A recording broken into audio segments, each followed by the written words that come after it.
It has been nearly 3 weeks since Hurricane Helene began its devastating march across the southeast, killing at least 230 people in 6 states. Nowhere has the storm's impact been more destructive than in western North Carolina, where entire communities were swept away, thousands remain without power, and search crews continue to hunt for at least 80 people who are still unaccounted for. To help us understand the complexity of that search and the challenges those teams are facing, we're joined now by Ryan Cole. He's the Emergency Services Assistant Director for Buncombe County, home to Asheville, and has been on the ground working on this recovery. Thanks so much for being with us. We appreciate it.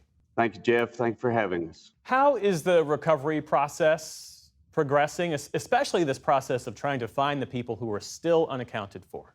So, Jeff, we have worked through several lists of people where they have been unaccounted for, and we're still working to try to identify those people that are still missing or unaccounted for.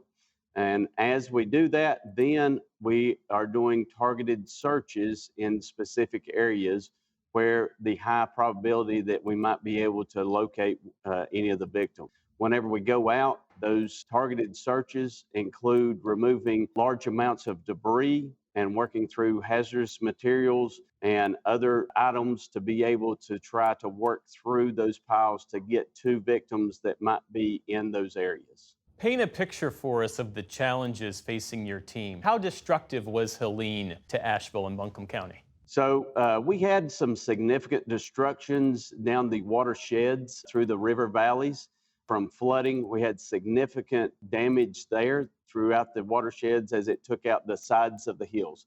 When you're looking in flat lands and you have flooding, the water rises up and it just inundates an area with slow moving water or no moving water. In the mountains, in the watersheds, as that water comes up and we have significant rainfall, then that goes down through the mountain valleys, collecting all the water as it goes, creating significant turbulence and destroying things in its path, taking out trees, taking out cars, buildings, anything in its path. However, on top of the flooding, we also had significant landslides that occurred in the ridges as well. Due to the rains and the unstable ground that we had from 9 inches of rain prior to the storm even arriving, the ground was saturated with water, and as more of the rain come in, it caused some of that land to dislodge and start down the hill. Once it starts down the hill, it takes everything in its path, homes, cars, forest, everything through that until it comes to a stopping point. The governor of North Carolina, Roy Cooper, yesterday spoke of what he called a persistent and dangerous flow of misinformation concerning FEMA and the recovery effort. How has that affected the work that you and your teams are doing? We have had misinformation that has been out, and anytime that we have misinformation that occurs, that slows our progress to be able to help out the citizens in most need. FEMA has been on the ground and in partnership with us, along with the state of North Carolina, and many resources throughout the state and throughout the United States to assist us in the process of getting to recovery. Helene was followed directly by Milton, and much of the country's focus shifted to Florida. What does Western North Carolina need right now to get back on its feet?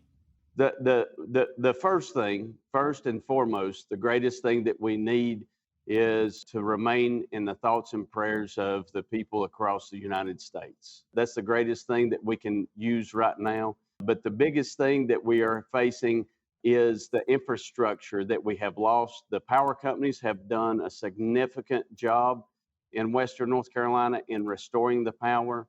Responders have done a significant job throughout the communities in supporting each individual community and taking care of them.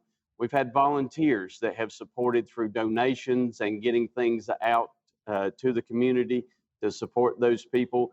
But now we have the infrastructure issues with roadways that are gone.